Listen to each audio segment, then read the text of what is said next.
Hello good morning friends. ચાલો financial અકાઉન્ટમાં first સમ આપણે કમ્પ્લીટ કર્યો હતો, કમ્પેરેટિવ બેલેન્સ શીટ વાળો. એમાં જ હજી કંઈક તમને બીજું અલગ પૂછી શકે, comparative profit and loss account. Question number 2, from the following information prepare comparative profit and loss account of Ganesh Limited. Particular amount rupees, cost of sales a 2016 amount rupees છે, a 2017 amount rupees, 2016 and 2017 બરાબર. Comparative આપ્યું એટલે 2 વર્ષની આપણને details આપેલી હોય. Cost of sales 4,50,000 and 4,75,000. Administrative expense 46,625 and 47,990. Selling expense 95,000 and 1,04,500. Sundry expense 4,000 and 3,500. Loss on sales of machinery 1,250 and 400. Income tax 42,500 and 84,000. Net profit 1,29,875 and 1,41,710. Total of P&L account 7,69,250, 8,57,100. Credit side જોઈએ આપણે, income sales 7,62,500 and 8,50,000. Dividend and interest income 3,750, 3,100. And profit on sales of land 3,000 and 4,000. Total of balance sheet 7,69,250, 8,57,100. તો આનું format fix છે. આ રીતનો question આપેલો હોય તો જે અત્યારે આપણે તૈયાર કરીએ એ ફોર્મેટમાં જ લખવાનું છે. 12th માં તમે ભણી ગયા છો એટલે તમને ખ્યાલ જ હશે, પણ આ સિક્વન્સમાં જ લખવાનું થાય કે sales minus cost of sales એટલે ગ્રોસ પ્રોફિટ મળે, પછી ઇન્કમ એડ થાય, એક્સપેન્સ લેસ થાય, પ્રોફિટ બિફોર ટેક્સ મળે, ટેક્સ લેસ થાય, પ્રોફિટ આફ્ટર ટેક્સ. તો એનું જે ફોર્મેટ છે એ ફોર્મેટમાં જ લખાવવું જોઈએ. તો comparative profit and loss account of Ganesh limited.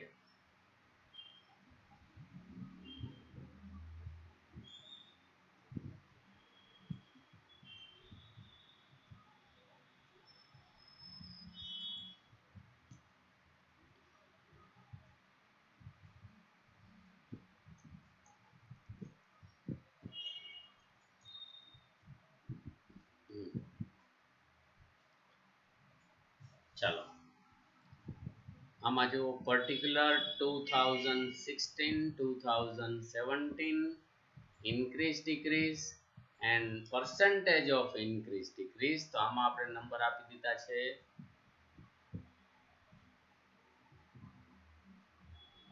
આપણે પર્ટિક્યુલર ને નંબર આપ્યો હતો ને, હા, તો આમાં એ જ રીતે રાખી એટલે તમારે ભૂલ ન થાય. 4 આમાં મેં નાને નથી આપ્યો, અને નંબર 1 આપી, અને નંબર 2, નંબર 3, નંબર 4 અને 5 કોલમ કઈ રીતે તૈયાર કરવાનું, તો 4 ડિવાઇડેડ બાય 2. ચાલો પહેલી જ એન્ટ્રી લેવાની છે આપણે સેલ્સ.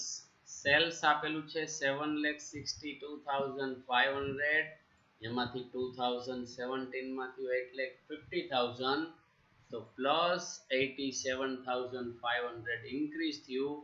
परसेंटेज में हवे तमने आवड़े छता एक वखत आपणे करी लई छी तो 87,500 करवाना कैलक्युलेटर में डिवाइडेड बाय नंबर 2 નું કોલમ છે 7,62,500 87,500 ભાગ્યા 7,62,500 ગુણ્યા 100 तो प्लस 11,48,000 सेल्स मांथी कॉस्ट ऑफ सेल्स लेस करवानी होय कॉस्ट ऑफ सेल्स आपेली छे 4,50,000 एंड 4,75,000 एमा इंक्रीज थाय छे तो प्लस 25,000 परसेंटेज में प्लस 5.5 सेल्स मांथी लेस कॉस्ट ऑफ सेल्स करी एटले आपने ग्रोस प्रॉफिट मळे छे ने आपणे ए कीधुं तो आपणी सेल्स मांथी कॉस्ट ऑफ सेल्स लेस करी तो 3,12,500 3,75,000 तो इंक्रीज थाय छे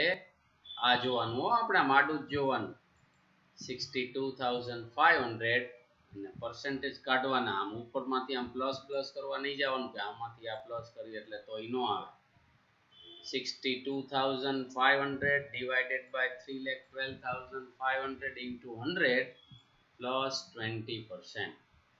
અહીંયા परसेंटेज લખવાની જરૂર નથી અહીં ઉપર આપણે લખી જ નાખ્યું છે કે આ બધા આંકડા છે परसेंटेज માં છે બરાબર પછી લેસ ઓપરેટિંગ એક્સપેન્સ કેને કહેવાય તો કે એડમિનિસ્ટ્રેટિવ એન્ડ સેલિંગ એક્સપેન્સ આ બેને ઓપરેટિંગ એક્સપેન્સ કહેવાય તો 46,625 47,990 तो इंक्रीज थियो तो plus 1365 plus 2.93 selling expense 95,000 and 1,04,500 तो इंक्रीज थियो प्लस 9,500 परसेंटेज में फाइंड करो तो प्लस 10 ऑपरेटिंग एक्सपेंस नो टोटल कर नाखवानो आ बेनो तो 1,41,625 आ बेनो टोटल करो तो 1,52,490 आमांथी आटला थिया तो इंक्रीज केटला थिया प्लस 10,865 तो परसेंटेज में plus 9.48 total operating expense into bracket B operating profit C is equal to A minus B तो A माथी B लेस करवानो 3,12,500 माथी 1,41,625 तो आपने मळे 1,97,875 आमा मळे 2,22,510 तो इंक्रीज थाय प्लस 51,635 परसेंटेज में इंक्रीज करवा हो तो प्लस 26.09 एड अदर इनकम में dividend and interest income and profit on sales of land and building आ भाई आपणे एड करवानी छे तो आपणे भाई आपेली छे 3,750 3,000 3,100 4,000 तो डिक्रीज थाय छे तो -650 थाय छे तो +1,000 परसेंटेज में -17.33 एंड +33.33 तो आ बेनो टोटल करो तो टोटल अदर इनकम 6,750 7,100 इंक्रीज थाय +350 +5.18 टोटल इनकम केने कहेवाय तो आपने आ सी मेळ्यो तो ऑपरेटिंग प्रॉफिट प्लस डी कर नाखवानो सी प्लस डी तो टोटल इनकम थाय 2,04,625 2,29,610 इंक्रीज थाय 24,985 तो प्लस 12.21 एमांथी लेस परचूरण खर्च एटले के सन्ड्री एक्सपेंस करवाना लेस सन्ड्री एक्सपेंस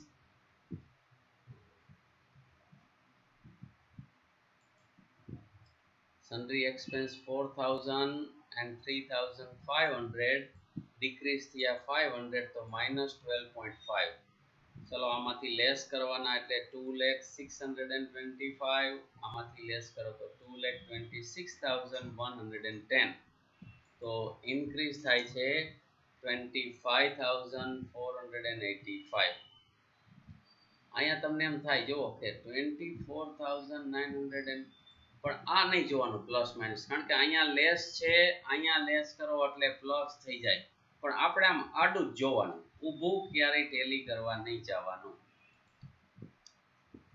તો +12.70 એમાંથી લેસ ઇન્કમ ટેક્સ આપેલો છે.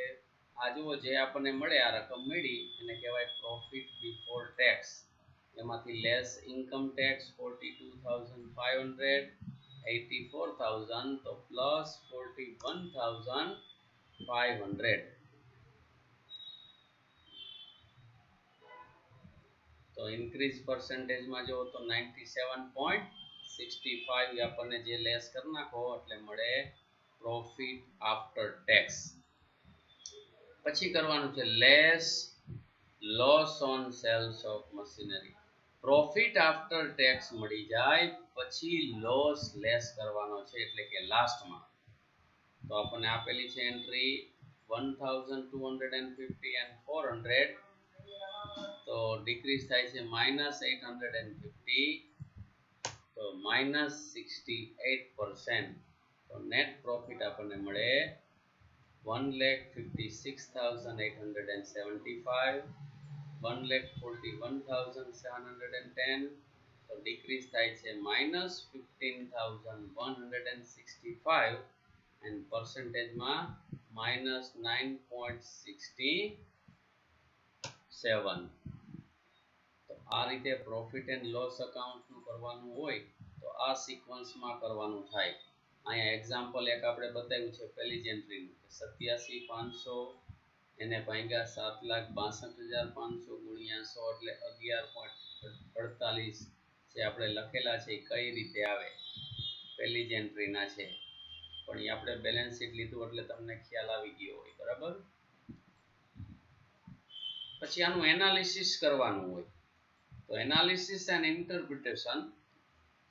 Number 1, in the year 2017 gross profit increased by 20% due to sales increased by 11.48%. Against cost of sales is increased only by 5.5%. Cells ની compare માં gross profit માં 20% increase થયા છે. તમે અહીંયા આપણું P&L એકાઉન્ટમાં જોવો તો જુઓ ગ્રોસ પ્રોફિટ માં ઇન્ક્રીઝ કેટલું થયું છે 20%. એની કમ્પેર માં સેલ્સ માં ઇન્ક્રીઝ થયું છે 11.48%. અને 2016 ની કમ્પેર માં 2017 માં કોસ્ટ ઓફ સેલ્સ માં તો ઇન્ક્રીઝ 5.5% થયું છે. તો કંપનીની બેટર પોઝિશન કહેવાય કે gross profit cost of sales થી વધારે ઇન્ક્રીઝ થયો છે. Next number 2, in the year 2017 total income is increased by 29.77 as compared to 2016. 2016 ની સરખામણીમાં 2017 માં ટોટલ ઇન્કમ તમે જોવો તો 29.27% ઇન્ક્રીઝ થઈ છે.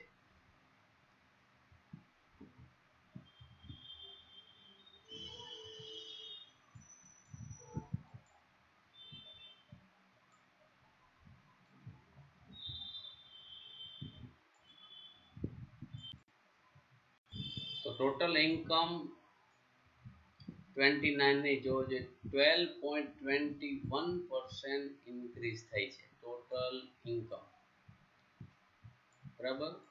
And last point, but net profit is 9.67 decrease in income tax also.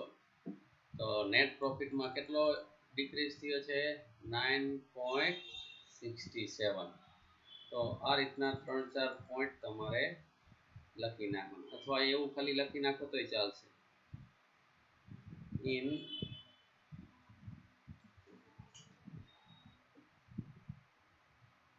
in the year 2017 2017 માં 9.67% decrease થયો છે પ્રોફિટ. તો આ રીતનું પ્રોફિટ એન્ડ લોસ અકાઉન્ટનું ફોર્મેટ તમારે પહેલા તૈયાર કરવું પડે કે sales minus cost of sales is equal to GP less operating expense is equal to operating profit plus other income is equal to total income C plus D less sundry expense is equal to profit before tax less tax, profit after tax and loss of fixed assets is equal to net profit. Ready? તો આ મેથડના બે આપણે સમ લીધા, balance sheet વાળો અને profit and loss account વાળો. બરાબર? તો નેક્સ્ટ લેક્ચરમાં ચલો હજી આ રીતના સમ લઈ લઈશું અને પછી સેકન્ડ મેથડ સ્ટાર્ટ કરશું. Okay, chalo. Thank you very much.